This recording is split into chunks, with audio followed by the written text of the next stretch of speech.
Literally ক্লাসে আমাদের সুসু করতেছি। সোশ্যাল মিডিয়াতে দেখতে পারছো এই স্টুডেন্ট বলাটাও ঠিক নয়, কারণ যেভাবে সে আমাদের মুখ্যমন্ত্রীকে অপমান করছে এবং মুখ্যমন্ত্রীকে না, তার মা বাবাকেও পর্যন্ত ছাড়ছে না, এত জঘন্য সে আচরণ করছে এবং সোশ্যাল মিডিয়াতে সেটা ভাইরাল হয়েছে। এর একটা ভিডিও না, অনেক ভিডিও আছে যেখানে সে এরকম কাজ করেছে এবং সে তার মন্তব্যগুলি টিএমসি সরকারের কোনো নেতাগুলার উপরে যদি করতো না, তাহলে কি হতো জানো? সে তার পরের দিনের সূর্যটাও হয়তো দেখতে পারতো না। দর্শকেরা, আমরা যেই সরকারটাকে এনেছি না, এটা অনেক ভদ্র সভ্য একটি সরকার, যে এই ছেলেটাকে এখনো কোনো কিছু করেনি। আমি হয়তো তোমাদের এই খারাপ যে মন্তব্যগুলো বলেছে সেই স্টুডেন্ট, সেগুলো আমি তোমাদেরকে শোনাতে পারছি না, কিন্তু আমি এটা বলছি খুবই খারাপ কথা বলেছে আমাদের মুখ্যমন্ত্রীর বিষয়ে এবং তার মা বাবা পরিবারকেও সে ছাড়েনি, এমন কিছু বলেছে। হয়তো তোমাদের আমি যদি শোনাই তাহলে তোমাদের মাথা খারাপ হয়ে যেতে পারে, এত খারাপ কথা বলেছে সেই স্টুডেন্টটা। দর্শকেরা, এটা একটি ভাবার বিষয়, কারণ এই এত বড় ক্ষমতা কোথায় থেকে পাচ্ছে এবং এর পিছনে কারা আছে যে এ এত নির্ভয়ে একটি কাজ করছে, যেখানে শুধুমাত্র আমাদের রাজ্যের মানুষের অপমান। কারণ একজন মুখ্যমন্ত্রী হলো সবার মুখ্যমন্ত্রী, তাকে অপমান করা মানে আমাদেরকে অপমান করা। আমাদের রাজ্যের মুখ্যমন্ত্রী হয়তো ছেড়ে দিতে পারে, কিন্তু সাধারণ মানুষ একে ছাড়বে না। একে প্রথমে তো চিহ্নিত করা হয়েছে যে একে আর কোথায় বা থাকে, এর বাড়ি কোথায়, কী করে। তারপর ওখানকারই সাধারণ মানুষ ওই ছেলেটাকে ধরার পর পুলিশের হাতে তুলে দেওয়া হয়। আর ছেলেটার সাথে কি করা হয়েছিল চলো আমরা ভিডিওটাতে দেখে নেই।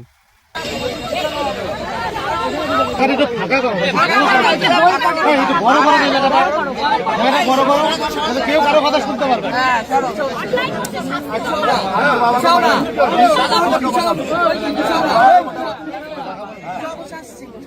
আপনার ছেলে কিন্তু নতুন কমপ্লেন নাকি? আপনি জানেন যে আপনার ছেলে স্কুলে কি করে? আপনার ছেলে বলে আপনি গরুর মাংস এনে দেন, বাড়িতে ডেইলি গরুর মাংস রান্না হয়। ভাই প্রমাণ দিব, তোর বান্ধবীরা তোর বন্ধুরা তার টোটাল ভিডিও রেকর্ড আছে, ঠিক আছে? তোর এর আগেও ব্লেম ছিল, ইলেকশনের আগে তুই কাউকে বাবা বানায় ফেলাচ্ছিস, কাউকে মা বানায় ফেলাচ্ছিস, কিন্তু যে জন্ম দিল তাকেও তুই বাবা বানাইছিস। তুই কি বলি ভিডিও দিয়ে দিব, তোর ভিডিও ভাইরাল হচ্ছিল ইলেকশনের আগে, হয়েছিল কি হয় নাই? হ্যাঁ, যখন আসছে না যুব মোর্চা তোর পুরো তথ্য নিয়ে আসছে, এটা মাথায় রাখবি তুই। ছেলেকে ভালোভাবে মানুষ করেন, এটা কিরকম ধরনের মানুষ? তোকে বলে দিচ্ছি, তুই কালকে যতক্ষণ পর্যন্ত তোর বাবা ডাক্তার না দেখাচ্ছে তুই বাড়ি থেকে বেরোবি না, স্কুলে যাবি না। স্কুল কর্তৃপক্ষের সাথে আমরা গিয়ে কথা বলবো কালকে, সবাই যারা আছে। এবার কান ধরে উপোস কর।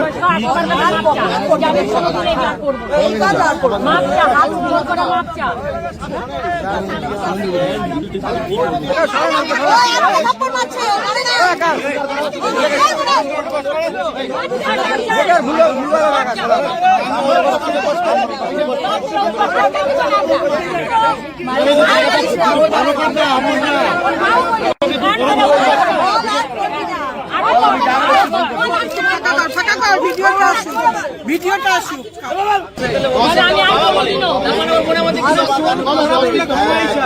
ভবিষ্যতে কি বোমা বাস করবে? অভিষেক বাবা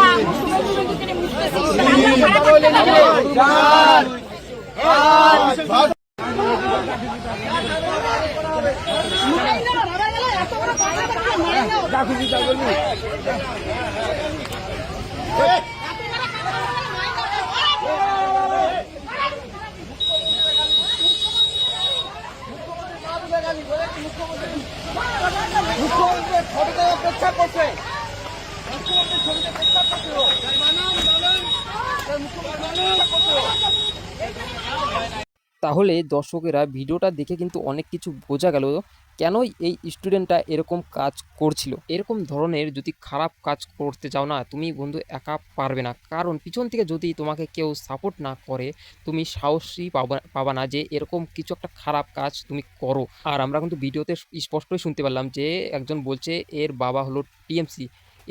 যে স্টুডেন্টটা আছে না, সে নিজে বলেছে যে বাপ আমার টিএমসি। তাহলে ভাবো, বাপটাই যদি এরকম থাকে তাহলে ছেলে তো তার চেয়ে কম হবে না, তার চেয়ে অনেক বেশি হবে, কিন্তু তার ফলটা তো সে পেয়েছে। কিন্তু এটা তো কি বলবো, যে এইভাবে সে তার মন্তব্যগুলো রেখেছে না, অন্য সরকার থাকলে হয়তো একে খুব খারাপ পরিস্থিতিতেই ফেলে দিত। তুমি খুব ভাগ্যবান যে শুভেন্দু অধিকারী মুখ্যমন্ত্রী হয়েছে এবং এটা বিজেপির সরকার। এটা যদি অন্য কোনো সরকার হতো না তাহলে তোমার ১২টা সে বাজিয়ে দিত কিন্তু। আর তোমরা যদি এরকম কোনো কাজ করতে যাও না তাহলে এই ভিডিওটা না ভালো করে দেখে নিও। তখন কিন্তু তোমার পাশে কেউ থাকবে না। টিএমসি তোমার বাপ হোক, চাচা হোক, কেউ কিন্তু থাকবে না। তোমার জীবন তোমাকেই কিন্তু দেখতে লাগবে। এটা সবসময় মনে রাখতে লাগবে। তো এটাই বলব যে নিজের জীবনটা ভালো করো। এইসব দিকে যাওয়াটা ঠিক না। কারণ তুমি তো তোমার কাজ করছো খারাপ, এটা কিন্তু কোনো ভালো কাজ না যে তোমাকে কেউ এসে তোমাকে বাঁচাবে বা সাপোর্ট করবে। কেউ করবে না। তো অবশ্যই এরকম কাজ থেকে দূরে থাকবে।